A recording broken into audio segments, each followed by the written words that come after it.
Can we talk for a minute about our Integrating Heart and Mind workshop? Absolutely. I'm excited. It's coming up in the fall of 2024. I'm so excited. We changed the format to make it more accessible to people with like work schedules and personal schedules. And so this time we're going to do it 3 hours on a Friday afternoon or evening, depending on where you're at, and 5 hours on Saturday for 2 different weeks in September.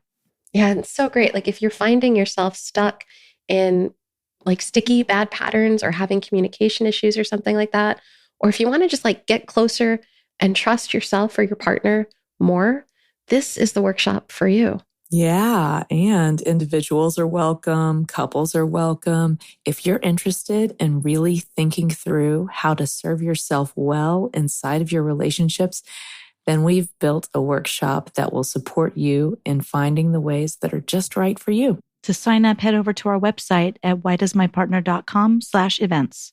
We hope you'll join us. Welcome to the Why Doesn't My Partner podcast. I'm Jules. I'm Vicky. And I'm Rebecca. We're your hosts. We're also couples therapists and messy humans bumbling through our own relationships every day. We met through our training and practice of relational life therapy. Between us, we have more than 40 years of experience holding hard relational questions with our clients. We're going to bring those questions here. And together, we're going to take a stab at answering those questions. This podcast is not a substitute for therapy. If something you hear in this podcast stirs something deep within you about your relationship, reach out to a couples therapist in your area. And this episode's listener question. Why does my partner act like a child sometimes? Well, we all act like children sometimes. Can I jump in with brain science on this one? Oh, please do. Okay. Yes. So we have different neural networks. Don't think of it as like parts of the brain, like this part of your brain does X and this part of your brain does Y. Neuroscience is moving a little bit away from that at this point, that we're looking more at like, oh, there's all of these networks that coordinate all over the brain that do specific things.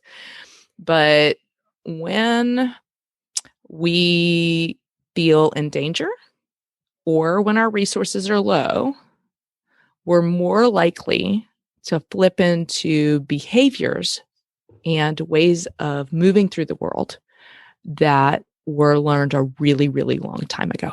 Mm. So when your window of tolerance is a little bit lower, if you're hungry, if you're tired, if it's COVID and it's still COVID. If you're angry or lonely. If you're angry or lonely, exactly. If you got surprised or if you got hurt, it's likely that you would move into old ways of protecting yourself or old habits about how to be in the world. So it's not even why does my partner act like a child sometimes? It's why do we all act like children sometimes? Yeah. And the reason for that is the brain is designed to move into habit in order to reserve energy. Because to come up with a brand new behavior actually takes quite a lot of energy, or to come up with a more complex behavior requires a lot of energy. And so when you're in a space where it's important to save your energy because your resources are already pretty low, you're going to automatically fall into old behaviors unless you try really hard not to. So let's not all beat ourselves up for acting like children sometimes. We are all going to act like children sometimes. And that's when the more subcortical part of your brain is running your show. So you're helping me understand why I was not in my most mature state tonight when I was starving and no one would come in to eat dinner with me. Totally. Did you do a thing that you would have done as a little kid during that time or even as a teenager? I got a little stompy and stormy. Like I wanted to storm off. So totally. yes. Stompy and stormy sounds like a kid. Doesn't it? I have a 7-year-old daughter and she gets stompy and stormy a lot, which is That's totally normal because she's 7. Right. I'm not 7. Is that what you're trying to say? I am telling you, you're not in 7. That moment, you were 7. But in that moment, actually, yes. So what I'm saying is it's actually normal for all of us when our resources are low. My resources were low. Right. So I'm actually calling it normal. Yeah. I'm not saying that every behavior we do in that space is okay. Correct. But I am saying it's normal to have your brain hijacked like that. I like the acronym HALT: hungry, angry, lonely, tired. Mm. I find that that's pretty helpful in terms of, how I assess myself, how I assess my partner, how I assess my kids, how I look at us, and I think, what's happening for me, or what's happening for them right now. That's a great skill. Yeah, It is. To just stop everything. And I like HALT because it really is about stopping. So one thing I need to know when I'm in a space like that is that I'm probably not going to be great at making big decisions. I'm probably not going to be great at doing more complex behaviors. So it's probably a good idea to hit the pause button. Yeah. I don't want to have big discussions during this time. I don't want to make big decisions during this time. If I'm super hungry, maybe I should feed myself before I even say hello. Well, and I, and to get on the teeny bit professional side, because of this relational life therapy work that I've been doing on myself and with my marriage, I was able to tune in at least a little bit to think I might feel differently after I eat. Like Awesome. I can shut up right now and not cause any issues, and I'm probably going to feel differently. And lo and behold, after I ate, very different woman. Not so stormy. So the skill Vicki just dropped on you guys is called second consciousness. It's the ability to observe what's happening while it is happening. And a lot of people call it mindfulness. Second consciousness, which comes out of relational life therapy, that lingo, is another way to think about it would be relational mindfulness. So how am I interacting in this moment? And what different things might be influencing that? Having a little pause and a little curiosity. I just want to go back for a minute. We're talking about second consciousness being this relational mindfulness. I think we also need to talk about the first consciousness, which is that whoosh that Vicki was talking about, which is that stormy, stompy kind of feeling that we all know. Every single one of us has experienced it to some degree. It's that big feeling that comes through and it's right there. Second consciousness shows up when we observe that. Yeah. I think a big part of how we observe that, and this is what the relationship mindfulness really teaches, is that we observe it with compassion, but without judgment. Right. So even if my partner is acting like a child, and who knows if he is or isn't actually in that moment, that could be my stuff. But let's say he is in that moment, it would be out of healthy self-esteem for me to judge that. Because I would be saying, well, he shouldn't have the right to do that, or that's bad of him to do that. And like puts me up in a position of sort of a one-up space if I'm judging that. One way I know I can get out of that really fast is to just know that we're on equal playing field. Yeah. That my value and my worth are the exact same as my husband's value and worth, even if what I think I'm seeing is him acting like a child, or even if what I see of myself is me acting like a child. Either way, my value and worth didn't change, even though I can assess like, oh, this is not a great time to have a discussion. And I think another piece of this is knowing that it's not my job. It's not my job to help my partner act like an adult. It's not my job to fix anything that my partner's doing. It's not my job to stop them necessarily. It's just my partner might need the space to express something or to figure something out, or I need to hold the boundary of that's not my space. Yeah. It's my job to take care of me, to watch my stuff.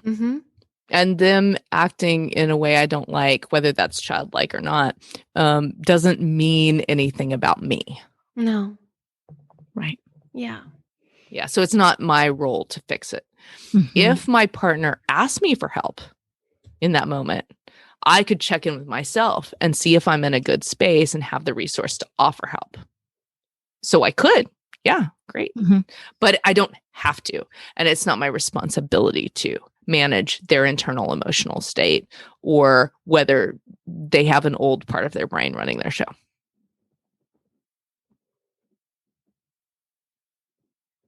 It's my job to watch my internal state and know that even if they ask, am I in a position to give that help? Yeah. And if I am, great. And if I'm not, I don't.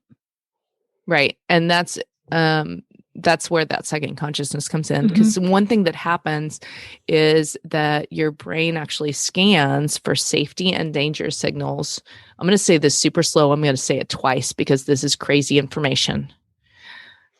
4 times per second, my brain is scanning for safety and danger. 4 times every single second, my brain is scanning for safety or danger. So this is a subconscious process you're never going to beat with any kind of mindfulness or consciousness or anything like that. Like, good luck to you 4 times a second. So what happens is if my partner gets triggered and they start moving into maybe their adaptive child, that then I'm probably going to enter my own old adaptations, my own old ways of protecting myself, my own old patterns, because my resources are going to be low. Because remember, there's 2 things that could send our resources low. Either halt, right? Hungry, angry, lonely, tired, right? Right. So I'm already tapped for some other reason, like I'm tired, like I didn't get enough sleep last night. But the other thing is a sign of danger. And we are biased towards negativity, correct? Like this is something where because we're constantly doing the scan, we tend not to notice when things are going well as often. It takes a lot longer. So it takes about 1/4 of a second to take in something bad. It takes about 15 to 20 seconds for the brain to register something pleasant or positive. So notice the difference there. And that makes sense. So it's more important to remember where the mountain lion attacked than it is to remember where I found the berry. The berry is awesome. I'm going to remember. But I'm not going to remember it nearly as well as how to get away from a mountain lion. I'm just thinking, though, how many times in those 15 seconds that it might take me to register when something's going well, how many times might I pick up instead something that didn't go well? Yeah. Right. So I have so much more opportunity to confirm the negative aspect as opposed to halting and noticing when something actually feels good. Right. That part takes a little bit more conscious attention. So but that's why when my partner makes that funny face at me and then twitches their eye and breathes. Totally. Breathes. I know what that breath meant.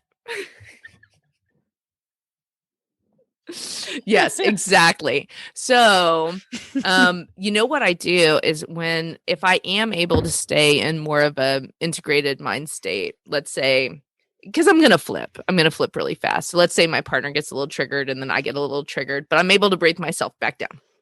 If I am able to do that, remembering love, looking for some moment where there's an opening, being really conscious to pay attention to any signs of calming can really help my system stay in that safety. Yeah. Yeah. And I think it's important that we don't make huge meaning out of it. Yeah. Like it really isn't, don't. It's a thing. Like everybody moves into childlike states all the time. Don't worry about it too much. Cool. Thanks for the permission.